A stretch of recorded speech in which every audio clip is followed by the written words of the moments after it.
director of the Center for Urban Environments. And I really thank Ajit Kalisa for connecting us. I think it's Ajit has a postdoc with the center, and he is the one that connected the Center of Excellence in Biodiversity and Natural Resource Management here in Rwanda to Marc's center. And then we thought it would be really interesting for Marc to give a talk here in Rwanda to our community. We really want to hear about the things that you are thinking about there in Canada, and I know you have some global projects, and also some of the ways that we might explore collaborations. And most everything that we do in the center is done collaboratively with different organizations, and many of them are represented here. So I really wanted to have the opportunity for, you know, all of us, our partners and research associates, to hear from you and share some ideas and some research. So with that, I want to thank everybody and just remind you to keep your microphones muted, and then during the question and answer session, you can unmute and we can have a discussion. And you can also feel free to use the chat room. So thank you so much, and I'll turn it over to you, Marc. Fantastic. Thank you so much for the invitation to both you and Dr. Kalisa Ajid. And it's so nice to kind of meet you virtually. As I was saying just a minute ago, if you're just joining us, I wish I was there in person. I wish I could talk with all of you, but hopefully that will happen at some point in the future. So I'm just going to share my slides with you at this point. Make sure that this is working.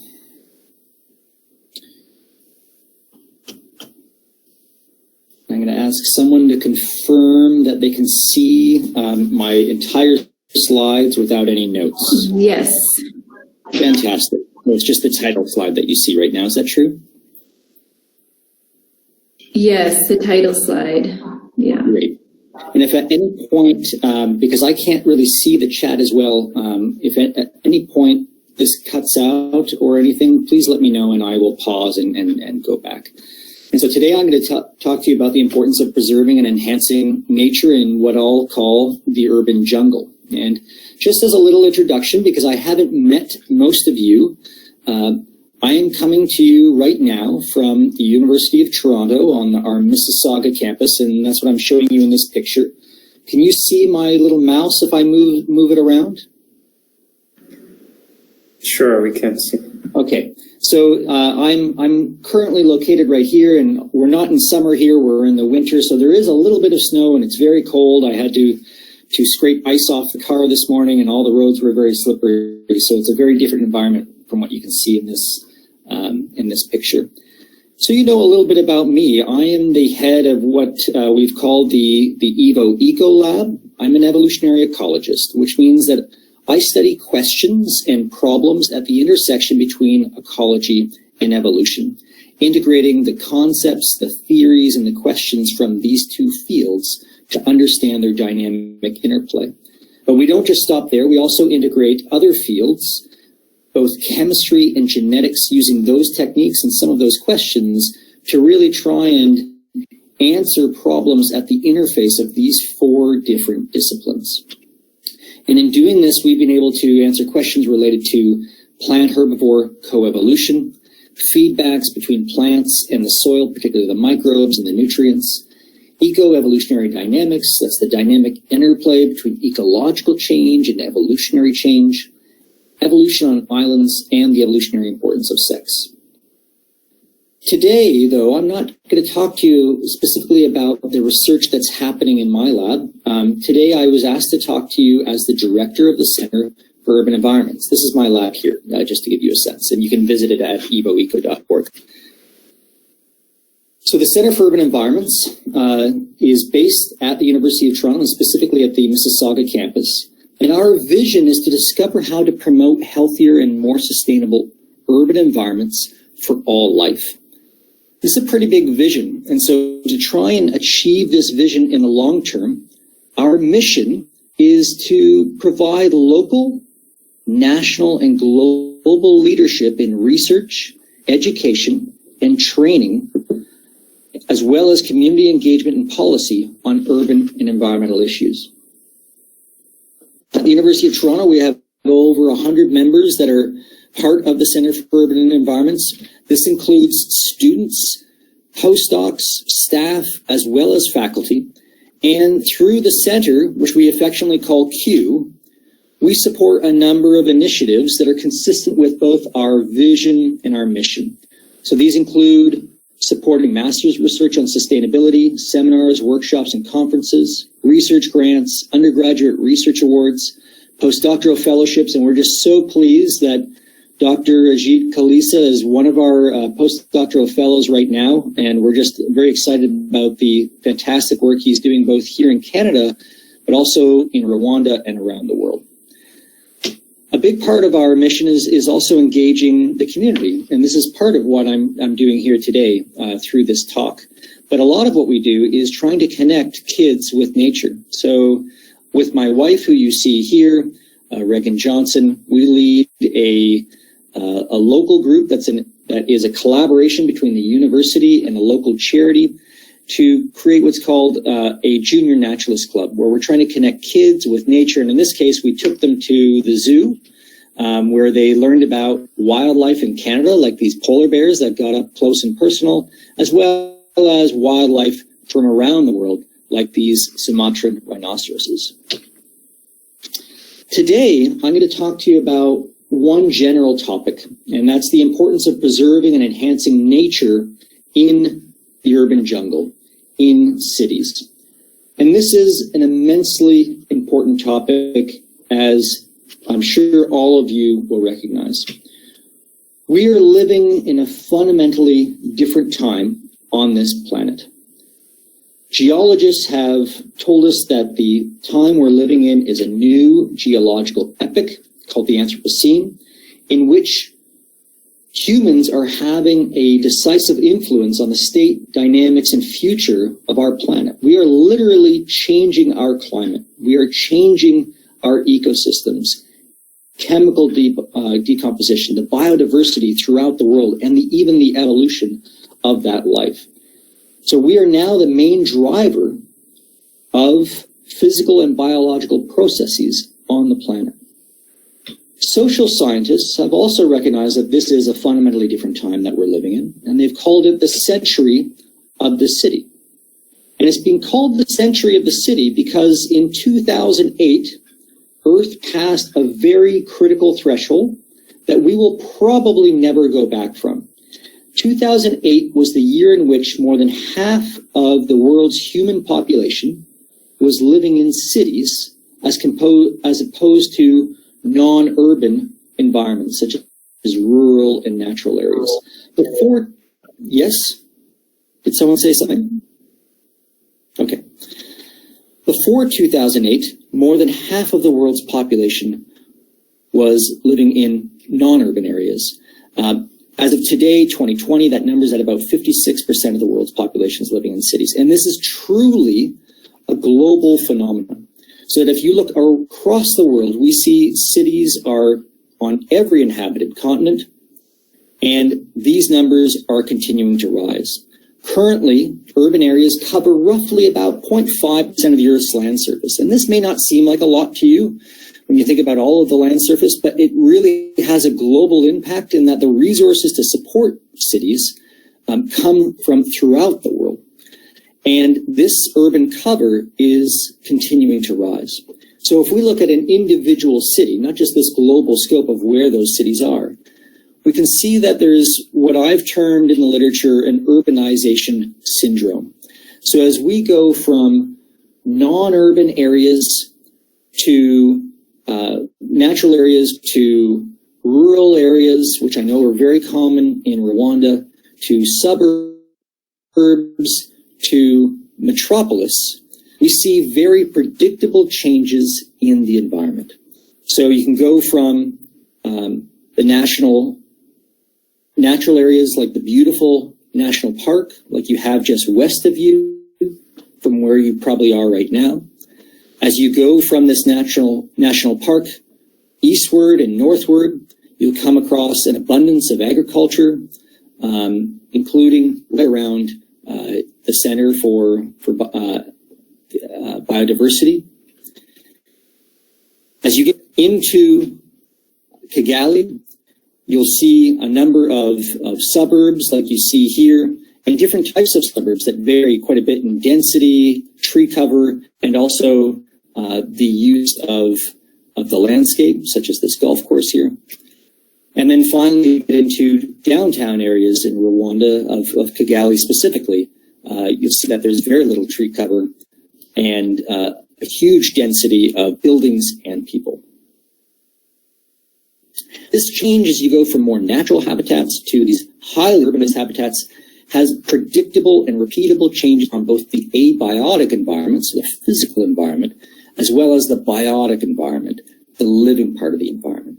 For example, as we move from natural areas to urban areas, we almost always see an increase in temperature, and that's the classic urban heat island.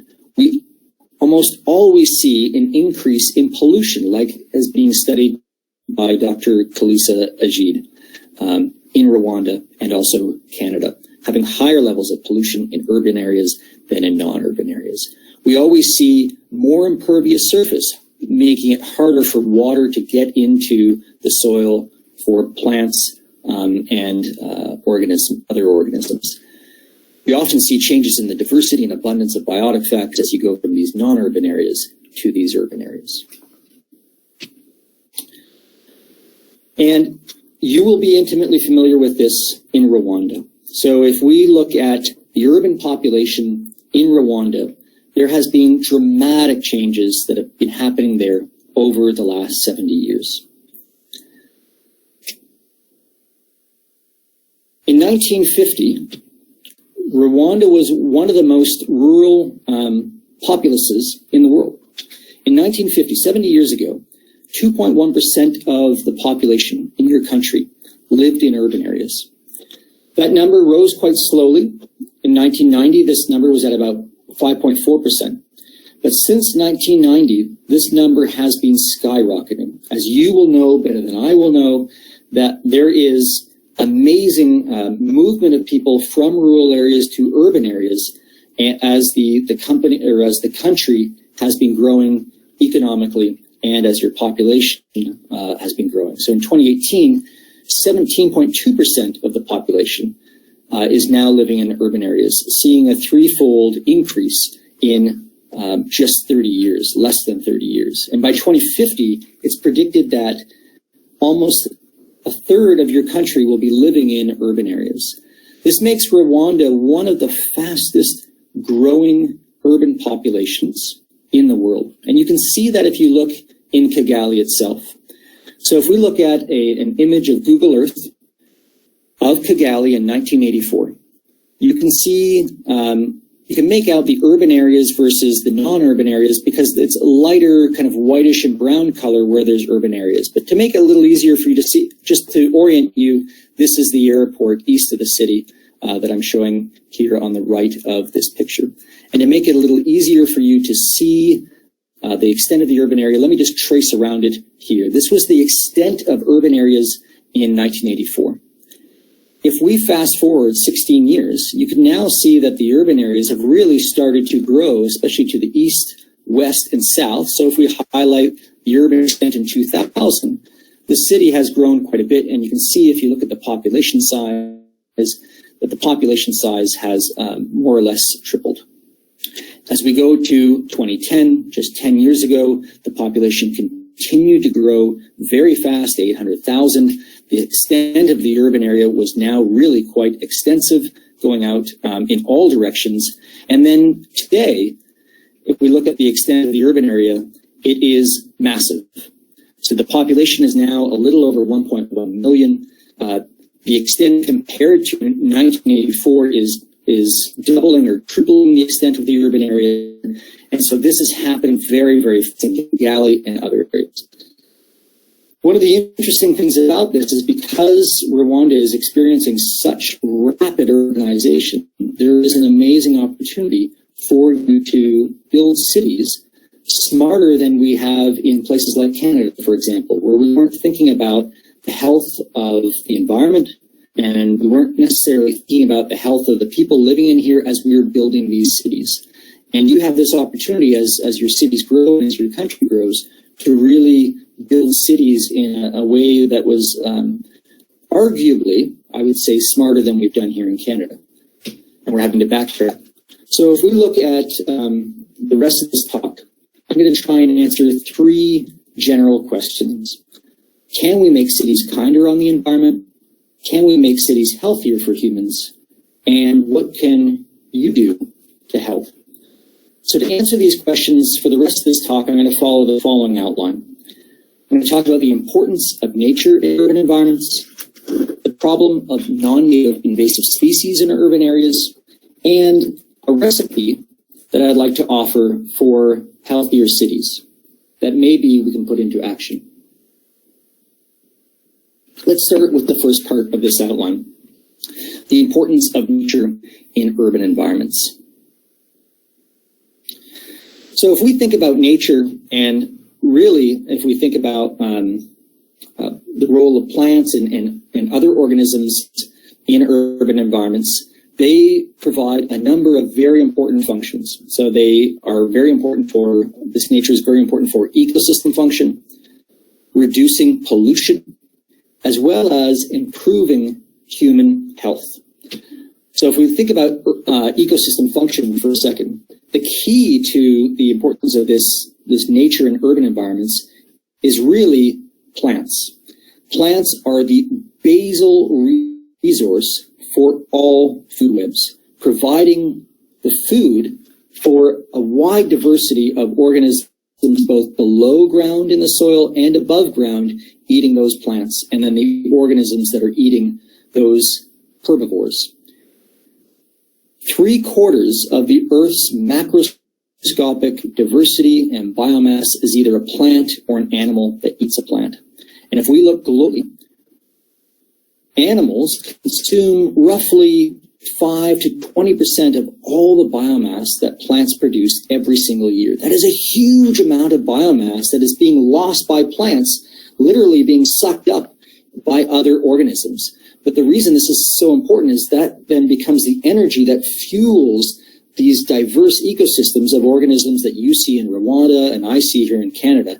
It is really the engine for all organisms and animals in order to exist in these ecosystems.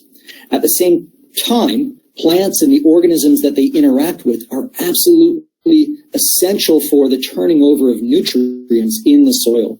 So turning over the carbon, the nitrogen, the phosphorus, potassium, and many other micronutrients that are essential for both plants and animals. If we go above ground, plants also provide a critical resource for another essential part of ecosystems, and these are the pollinators. And these can be anything from butterflies to bees to moths, but also birds and mammals, bats and other mammals that will feed on nectar and pollen.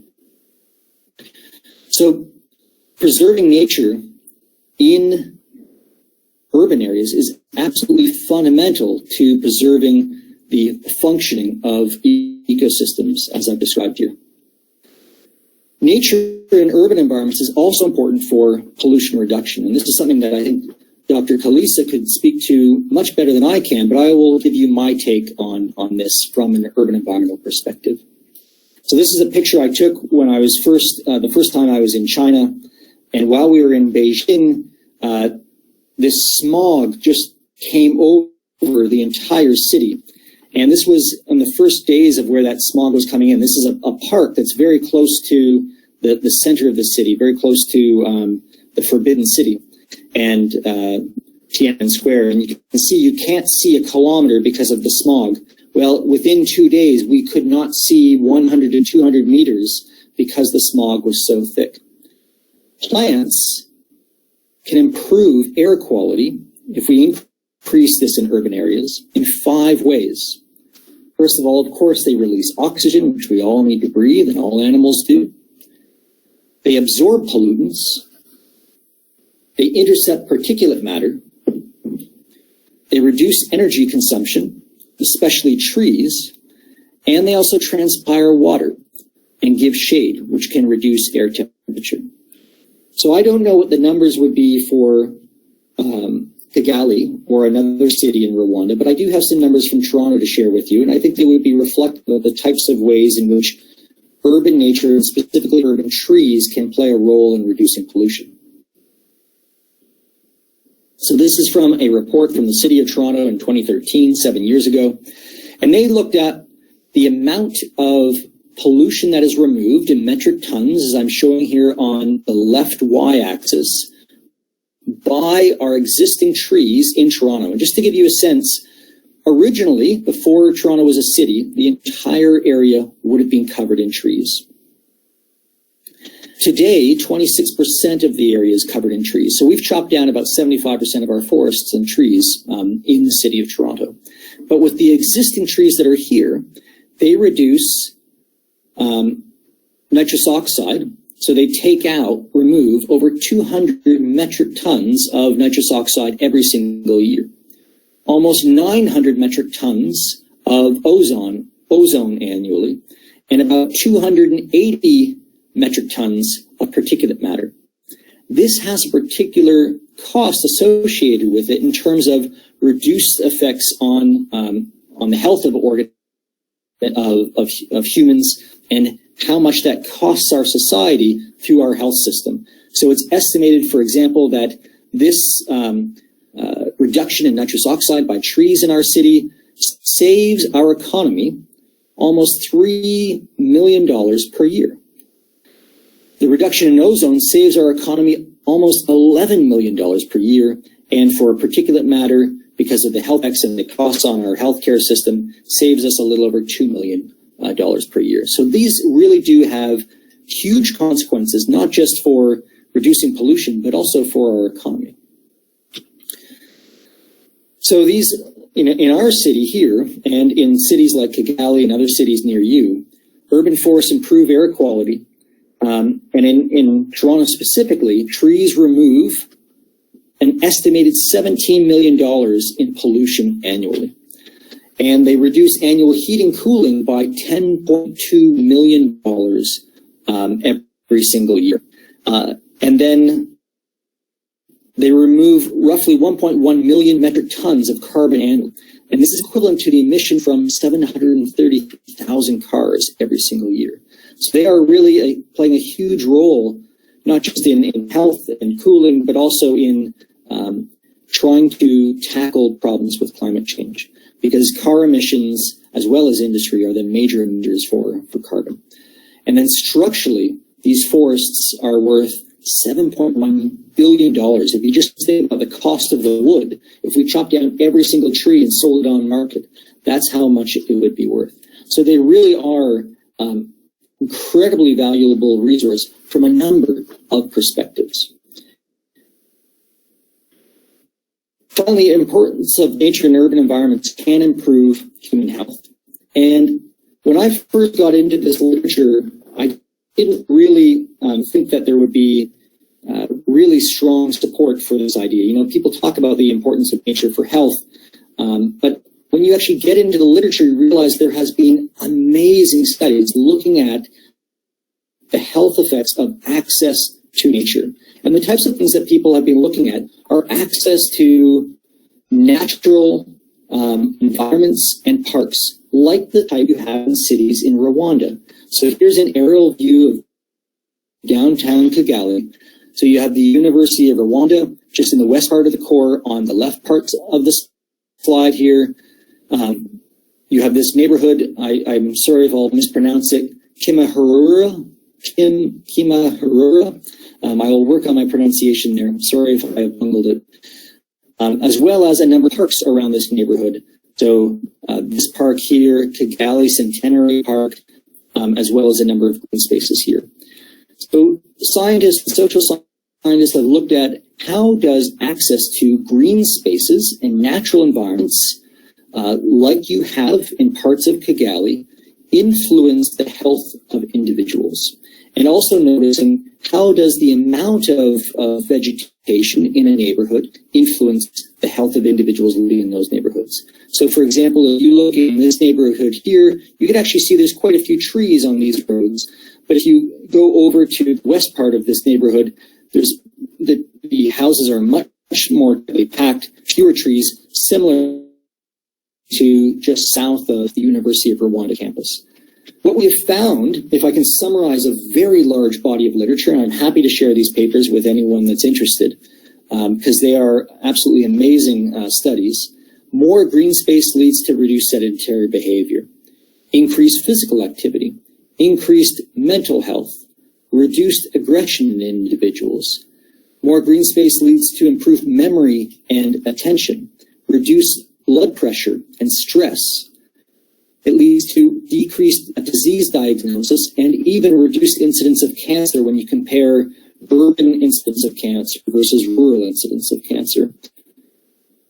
Improved recovery from surgery and access to more green space in urban areas leads to reduced mortality. That's right, if you live longer, if you live closer to green space. So this is a summary of dozens of papers. Let me give you a few examples just to illustrate the types of results that these types of conclusions are pulled from. One of the first studies was published in 1984 by Roger Ulrich, who was working in Pennsylvania, and it was published in Science. And he was studying how patients recover following surgery from gallbladder surgery. And at that time, gallbladder surgery was quite a serious procedure, many days to recover, over a week typically. People were in a lot of pain. It's less invasive now, but at the time, when the study was done from 1972 to 1981, he looked at patients that underwent gallbladder surgery, and then all of those patients would recover in the rooms that you're seeing here in this corridor. So there was 8 rooms, and these patients either were in these 4 rooms, 23 patients, in which, looking out their window, all they could see was this brick wall. In the same corridor, so they're getting the exact same doctors, the exact same nurses, the exact same types of rooms. The only thing that was different about patients that were in these rooms is that when they looked out the window, they saw trees. So the only difference was whether they could see a brick wall or trees. And what they found in the study was that patients that were looking out at green space while they were recovering were able to recover a day faster. So released after 8 days versus 9 days for these people here. People that were looking at the brick wall had 4 times more negative comments in their charts about their condition and how they were feeling. And the patients that were looking at trees needed less narcotics to treat their symptoms. In fact, they almost didn't need any narcotics, most of them, versus these individuals tended to use narcotics quite a bit to treat their pain. So just this subtle difference in what they could see really influenced the ability for people to recover from surgery. In my own city of Toronto, there was a study published 5 years ago looking at how green space in your neighborhood influenced your health in those neighborhoods. And they were looking at the density of trees in neighborhoods. So like we were looking at in Kigali there, how many trees you had on your street. They found that if you look at the health of individuals, thousands of individuals, multiple factors affect health, specifically with respect to cardiovascular diseases. And this is what they're especially focusing on. So they found that age, income, and education all influenced your incidence of cardiovascular disease. This is not that surprising. But the reason this was done in Canada is because in Canada, we have socialized medicine. Everyone in Canada has the exact same access to healthcare. You may not all have the same access to pharmaceutical drugs, but you all have the same access to doctors and hospitals and such. There's no private medicine. And so they thought this would be a good study to look at how our other aspects influencing health. And what they found was that surprisingly, in addition to these factors that often influence health, the number of trees on a city block had a strong influence on people's cardiovascular disease. So what they found was that if you give people $10,000, if they get $10,000 more a year, they will have fewer cardiovascular diseases. But if you have if you add 10 trees per city block, this is equivalent to, in terms of a person's cardiovascular health, as giving that person $10,000. So both the money and also the trees can have equivalent impacts on reducing your cardiovascular disease and improving your health. Adding just 11 trees per city block had the equivalent impact on cardiovascular conditions as giving each person $20,000. So people felt healthier if they had 10 trees, and they had fewer cardiovascular diseases such as heart attacks, high blood pressure, high cholesterol, and strokes. So the conclusion from this study was that more trees are associated with you feeling healthier and reporting fewer cardiovascular problems. Greenspace can also reduce crime. And this is a little counterintuitive because for a long time, Greenspace is thought to be associated with crime. For example, if you look at ancient England, for example, King Edward I created a law in the late 1200s to try and reduce bandits based on by getting rid of green space near roads. Now, here's how. I'll read the law to you. The highway from one merchant town to another shall be cleared so that no cover for malefactors, criminals should be allowed for a width of 200 feet on either side. Landlords who do not effect the clearance will be answerable for robberies committed in consequence of their default, and in case of murder, they will be in the king's mercy. So they were scared of green space because they thought it could hide people that are trying to commit crimes. Well, this same type of idea was looked at by Kuo and Sullivan in 2001. In Chicago, we have these housing projects, these apartment buildings, where people get assigned a house. They don't get to pick which house they go to. So these are people that have less money and need housing. And they find in these housing projects, some of them have very little tree cover around them, like the one in the top right here. There's no trees in the courtyard, very few trees around the building. But if you compare that to the identical type of housing right beside, this one has lots of trees in the courtyard and around the building. So we looked at the effect of the presence of trees around your apartment on crime. And what they found was that if you look at the total number of crimes over a 2-year period, if you have low vegetation, on average, you have 7.5 incidents of crime that have been reported to the police in those buildings. Versus if you have high vegetation, you have 3.25, about half of the crime rate if there's lots of vegetation versus low vegetation. They also broke this out by the type of crime, so that there was much higher property crime, so break and enters to steal things, versus those buildings that had high vegetation. And there was even less violent crimes with guns or knives in areas with high vegetation versus low vegetation.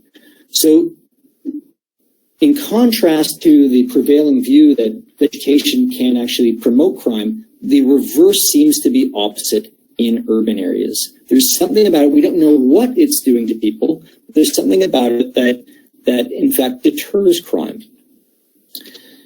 And the last study that I'll highlight here is a relatively recent one that came out last year in 2019, or I guess 2 years ago now, showing that the amount of green space influences the incidence of psychiatric disorders in children and young adults. This was done in Denmark, where they have health information on every single citizen in Denmark, and they were able to find for every single citizen how much green space was around them as they were growing up. So what they found was that your risk of a psychiatric disorder was higher if you had less green space around you. So the relative risk on the x-axis here refers to comparing the lowest level of green space versus the highest level of green space. And the different colors here are just different ways of adjusting the data and accounting for different things that could explain the data. But you can just look at the general place of the points and get a sense. If the values are above 1, it means that you're more likely to have a psychiatric disorder with less vegetation. But they also looked at lots of different individual psychiatric disorders, from intellectual disability to borderline disorders, eating disorders, schizophrenia, alcohol use, substance abuse, and consistently, for many of these types of psychiatric disorders, they found that children and young adults were at increased risk of having a psychiatric disorder if they had less vegetation around their homes where they're growing up. Let me pull out 3 of those to make this point. So in this case, they found that there's a 1.2 times more likelihood of having eating disorders if you had the lowest level of vegetation around your house versus the highest level of vegetation. You were, on average, 1.3 more times likely to have schizophrenia if you had less vegetation around where you were growing up.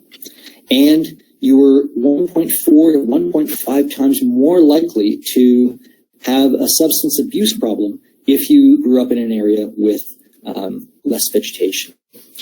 And what's amazing about this is it doesn't seem to be, there doesn't seem to be a particular cutoff or threshold. If you look at the amount of green space around a person's house, it doesn't cut off at any one particular point.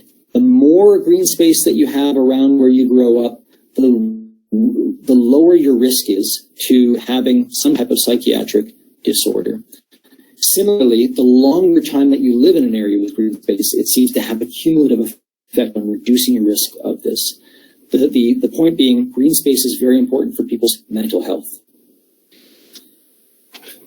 So now that I've given you some sense of the importance of nature for urban environments, let me talk a little bit more about the biological environment, and specifically the problem of non-native invasive species that are not from a particular area, introduced from other places in the world, and then can wreak havoc by becoming really abundant and displacing native species.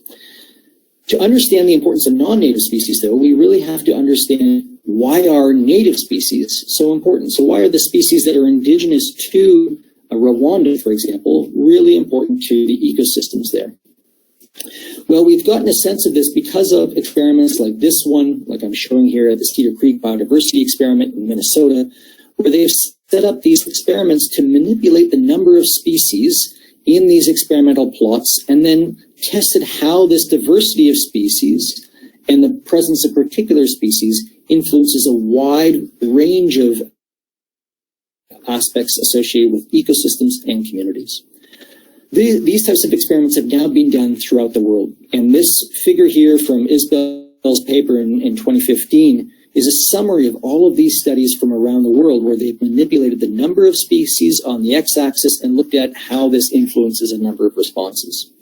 And what you can see is if you have more plant species in a community, it leads to greater biomass of that community across many different experiments, where the dark lines here with the shading is the average across experiments, and the individual lines are each of these individual experiments in different places around the world. So very consistent effects of increasing biomass. We also find increased species diversity leads to increased stability in the ecosystem.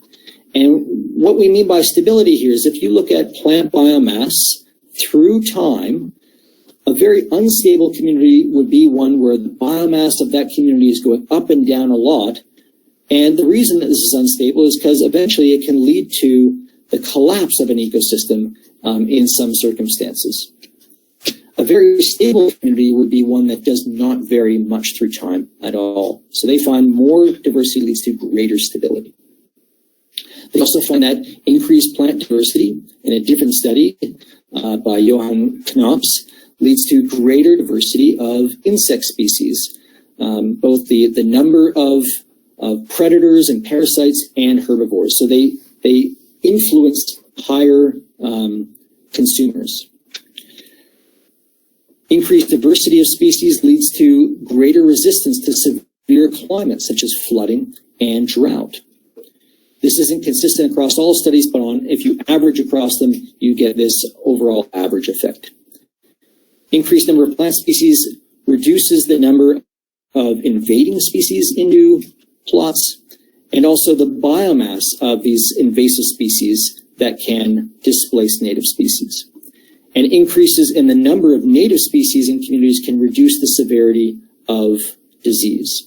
So it's very clear that the diversity of native species can have a dramatic impact on multiple aspects of ecosystems and communities that are important to the health of those ecosystems. The problem with non-native species is that invasive insects and fungi and invasive plants can reduce plant diversity and forest cover. Let me give you, the picture here is showing a forest that has been ravaged by an invasive insect, killing over half of the trees in this little patch. And this little patch was attacked by this insect that has invaded North America very recently, the emerald ash borer. This tree is about 100 meters from where I am right now.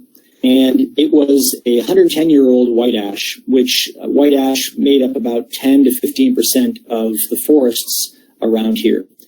Within 5 years, every single white ash had been destroyed and are now being cut down by the city. And so we have completely lost this species, at least as a large tree. They're starting to grow up as small trees, but every time they get to a certain size, these beetles attack them. At the same time, we have a fungus that we don't know where it came from, but Neonectria is attacking beech trees, which make up often about 20% of our forests. And they eat the cambium, the living part of the tree, and cause this flaking of the bark and completely girdle the tree so it eventually dies. Well, using that same City Toronto report that I was telling you about, we'd be able to estimate how many trees are at risk from different invading insects that are now in North America.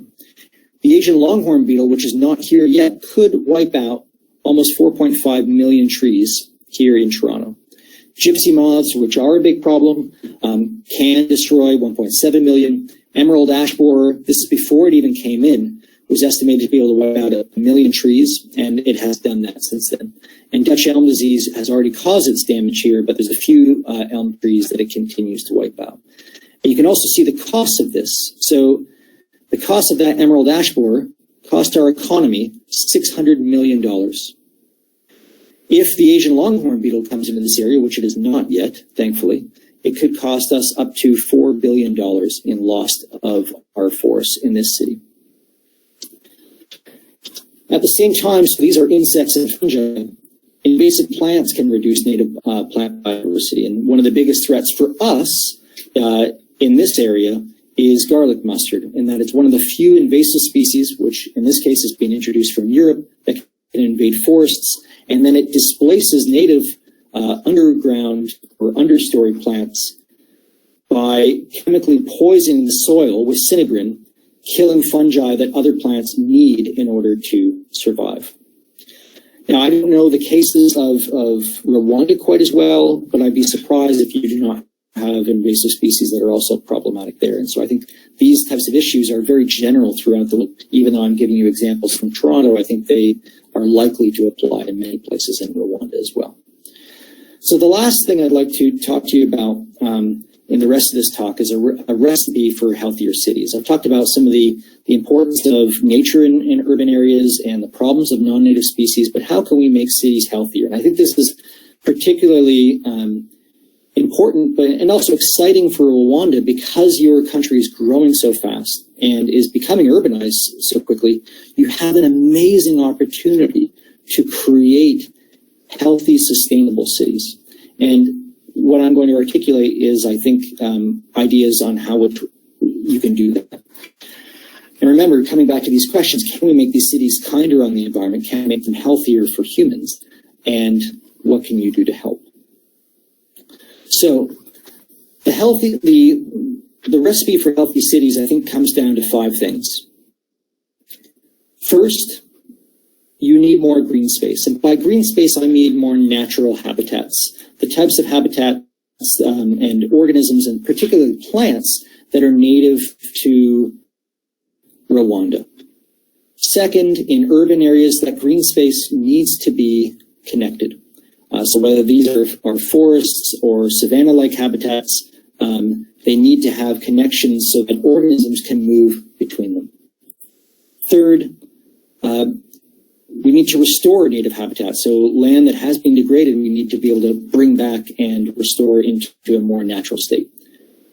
But none of this is possible if we don't engage the public and politicians to let them know why this is important. And so this is a huge, as equally important, engaging the public to educate them and make them partners in this as well, so that they can feel vested in why this is important. And the last thing is money. You absolutely need money in order to achieve this. It's a key part of the recipe. So if we consider Kigali as an example in this recipe, here is your city and your capital city in 2020, quite large with, as we mentioned, 1.1 million people. You can see that the city has grown quite quickly already, and there isn't a ton of green space in the most urban areas. So you need more green space in a city like this. If we look at some of the major green spaces, I've highlighted some of the natural habitats, at least what I could tell. I've never been there, so you'd be able to tell a little bit better whether these are healthy natural environments or not, but this is what I could tell from satellite images and from photos I was looking at. As the city has grown, it has fragmented this landscape of natural habitats, and many of these parks and natural spaces are quite beautiful, it seems, but they are fragmented now within this larger urban matrix. At the same time, in addition to having more green space, so setting aside more land for organisms and people, we need to connect this green space. So once a green space or a natural habitat gets fragmented in the urban landscape, it becomes very hard for organisms to move to other habitats. And the reason that this is so important is because then those populations are more prone to extinction. And if they go extinct, they're less likely to be able to come back because it gets harder for things to move from outside of the city into those areas to reestablish those populations or to move between these patches, depending on the type of organism. So more green space and connect that green space better. But we also restore native habitats as best we can in areas that have been degraded. So, for example, in the city where I live, Mississauga is a city that's just west of Toronto. In fact, Toronto starts right here on the right side, and then the city of Mississauga is on the left, and it's the 6th largest city in Canada. And I'm presently right here, if you can see my arrow there. Just north of me is a charity called the Riverwood Conservancy. And one of the things that they do is they restore native habitat by growing native plants and then planting them out into the landscape. At the same time, we have a conservation authority that plants thousands of trees every year, and our city has attempted to plant 1 million trees in the city because, as you can see, there are huge areas where we don't have any natural space or forests. The main natural space we have is this valley with the river, and so they're trying to restore more natural habitats to improve the health of the environment and people.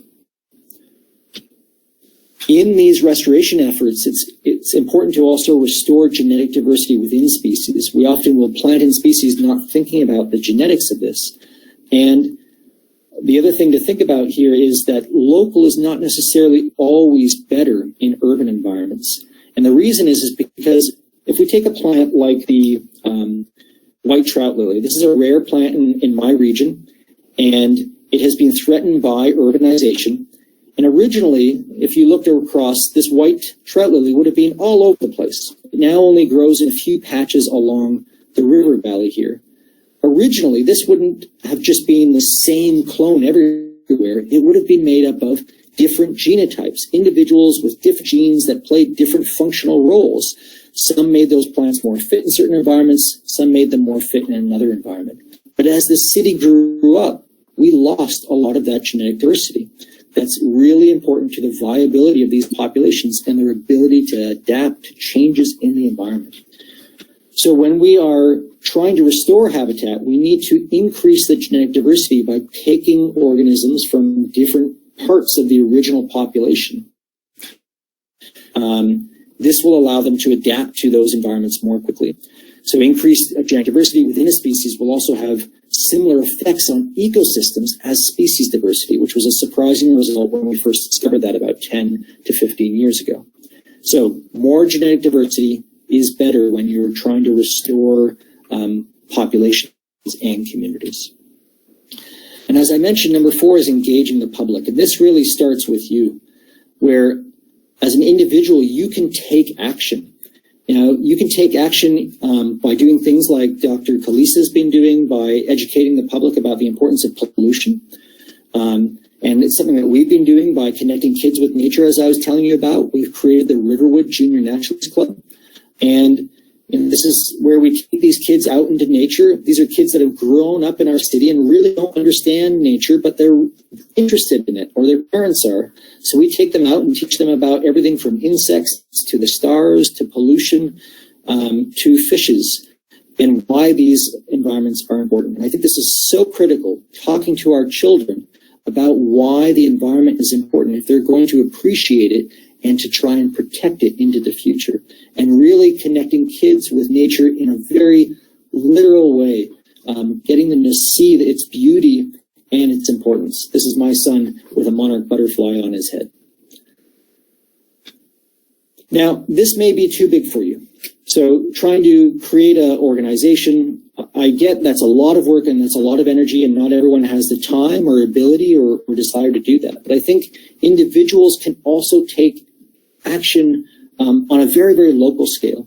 So, for example, if you live in an apartment or a house, you can transform your property to the best of your ability into a national park. If you view your own little space as a national park, you can make it more natural and more healthy for you and the environment. So, for example, this is a house where we live right now, and this was the first summer where we bought the house. This is not very far from where I'm sitting right now on the campus of the University of Toronto. But this is not a very natural habitat here, having this lawn and these invasive trees from, well, not invasive, but introduced trees. And so what we did was we got rid of the tree and we planted all native species in here. And this includes many different native plant species to this region, and as well as habitat for things like pollinators that will visit these and other plants that are so essential to the functioning of ecosystems. And I can't tell you how much I've enjoyed kind of being able to have this natural garden around me as I'm giving talks or working.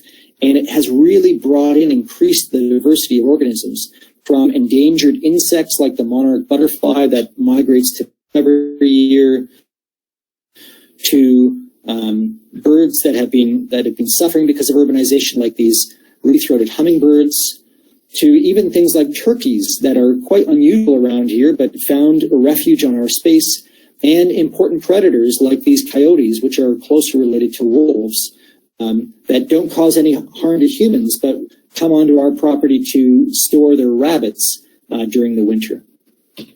So this really starts with you, and my advice would be to get involved, take some action at some level that you can, whether it be a volunteer at a place or on your own property, or even starting an organization.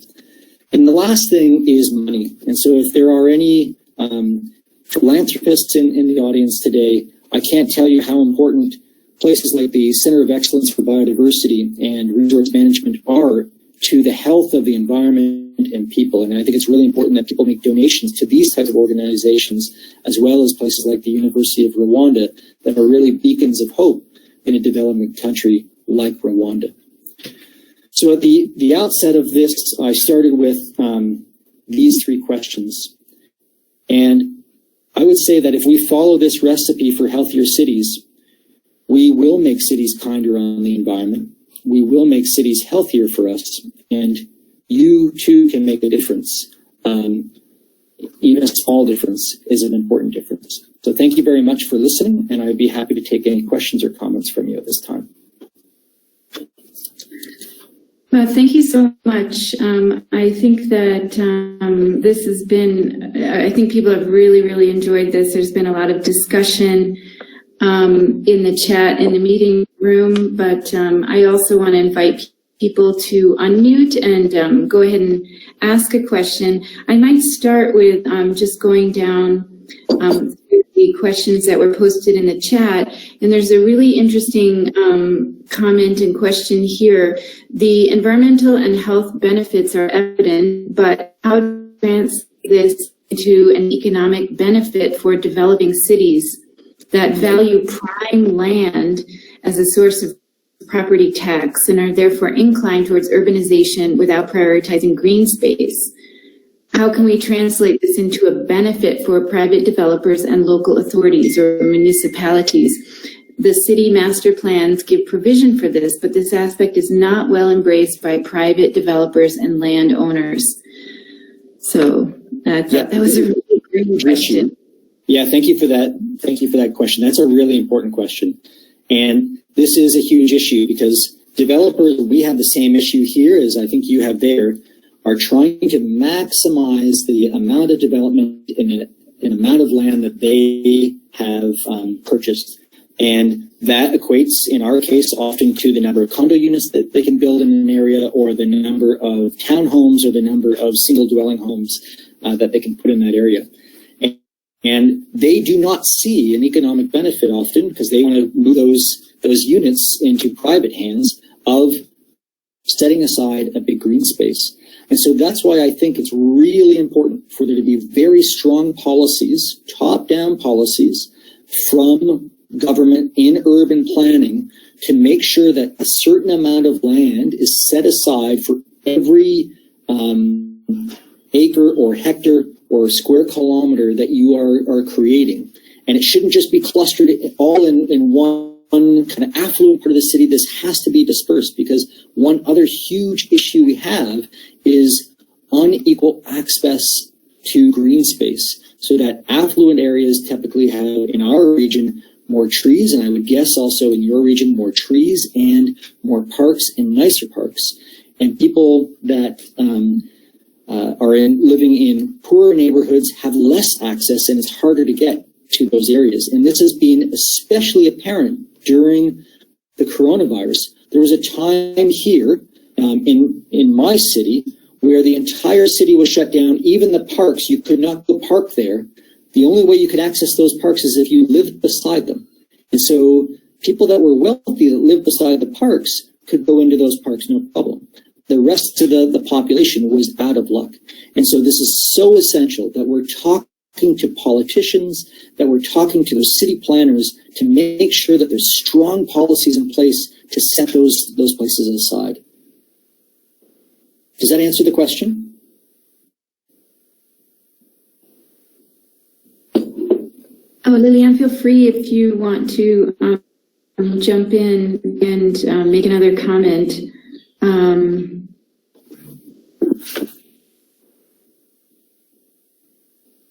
And there's also a question here, how can we link the increase in the number of infrastructure and people in a city to the increase in number of trees? How can we manage them together?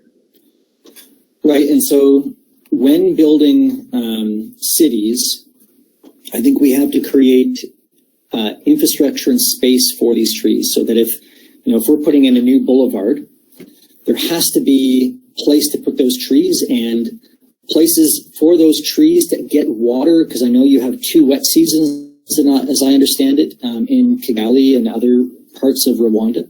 And so if you only put over concrete over those regions and just put the tree in the middle of that concrete, the tree's not going to survive. You'll have a really high mortality rate. And so we have to use slightly different materials when we're planting those trees so it's more porous so that the water can sink into those regions. I also want to just quickly go back to that last question. And people often don't think about the health benefits of natural places and the costs associated with that.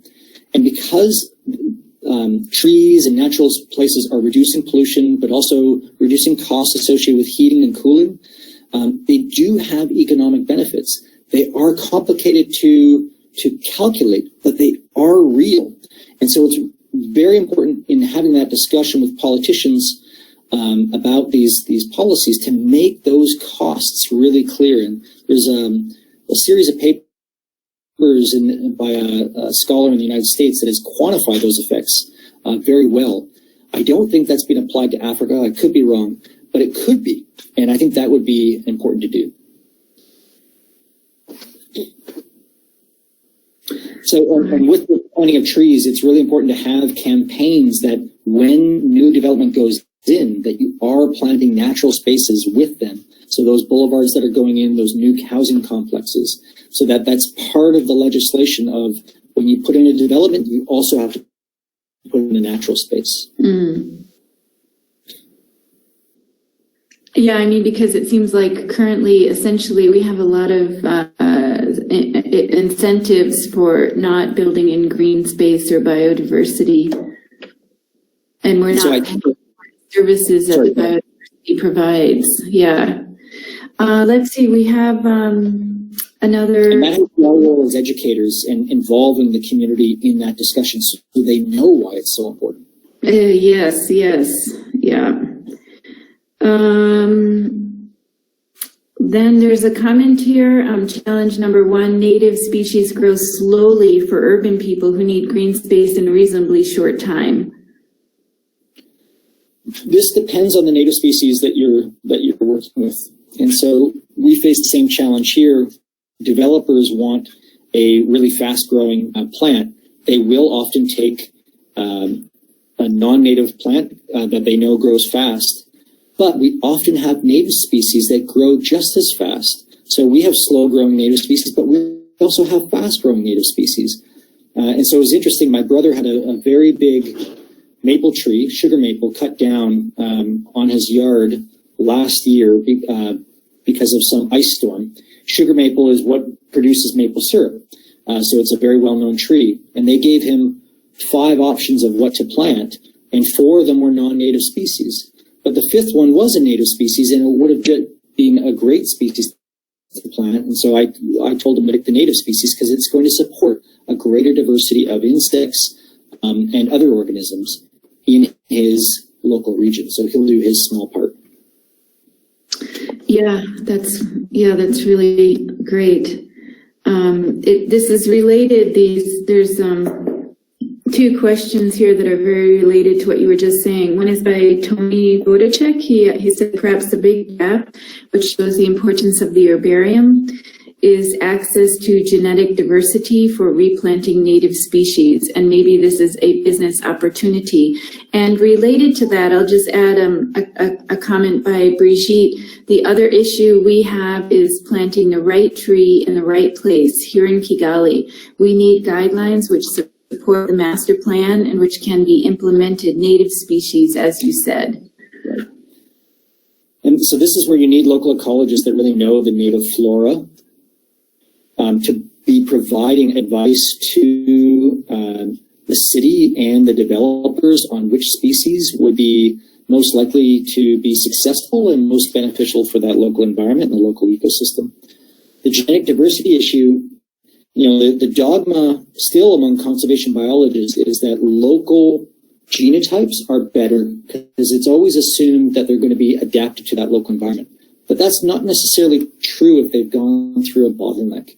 And so what's needed is collecting that species and sources of seed or propagules for that species from as many areas in that same climate zone as possible.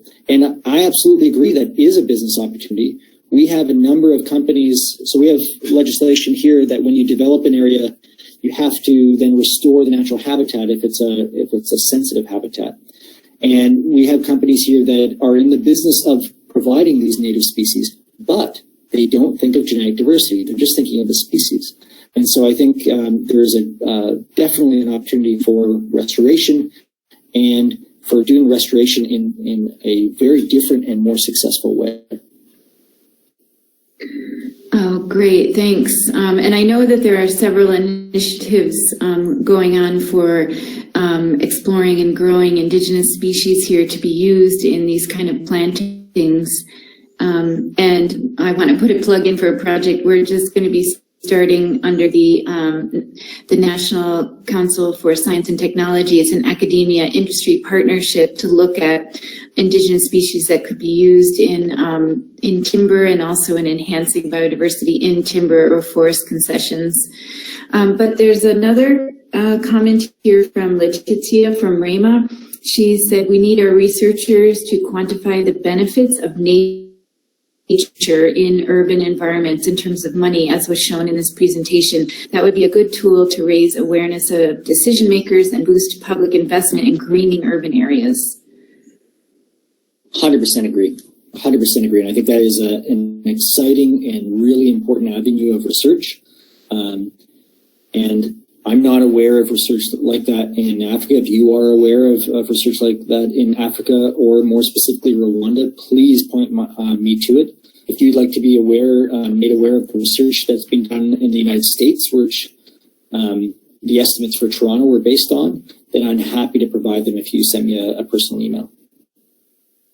Well, I know some people in the architecture department at University of Rwanda did some interesting research on the layout of buildings and green space, and I think it was in a hospital, one of the studies, and I know about it because I reviewed it for them. I could see if it got published and maybe share it, with this community, because now you make me think it would be interesting, as Letizia said, to do a lit review and see what we do know, what has been done here, because some of it may not have been quantified, but there may be some evidence that's out there already. And I agree. It's one of the reasons it's so important is because when you make this argument to your local politician that, hey, we need to be planting more natural spaces when we put in these developments, they're going to ask you, well, why? What economic sense does that make when the developer can make more money? Just like someone asked earlier.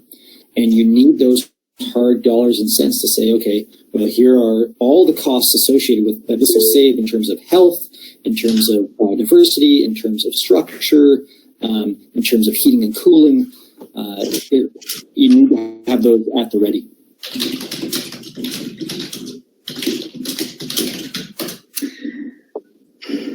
Okay. So great. Thank you, Lillian. And I hope this is the start of some more discussion and some actual research, some proposals we could put together collaboratively, and some research that we could do, because we have RAMA here, and we have Triple GI and some NGOs. So I think there's a lot of potential here, as well as the academic, the researchers at University of Rwanda. I see people in forestry here and in botany. So I think this is a really exciting area for more work. We like to keep to the time frame, so it's about 4:15. And again, I thank you so much, Marc, for taking time to talk with us. And we hope that we can follow up, and maybe we'll be able to welcome you here in the not too distant future. And then some of the people here, maybe we'll have a chance to meet in person. So I wish all of you a great day. And as I always say, if you know anybody that would be interested in giving a talk, or you want to give a talk, we're an informal group here, so you may have an idea that you want to talk about, or a research presentation. Just contact Daniel and he can get it organized. He's always at the bottom of the emails and that go out to announce these talks. So thanks again, and everybody stay safe, and I hope you have a great day. Thank you so much, and it was so nice meeting all of you, and I look forward to meeting you in person at some point in the near future. So stay well, stay safe, and take care. Great, thanks.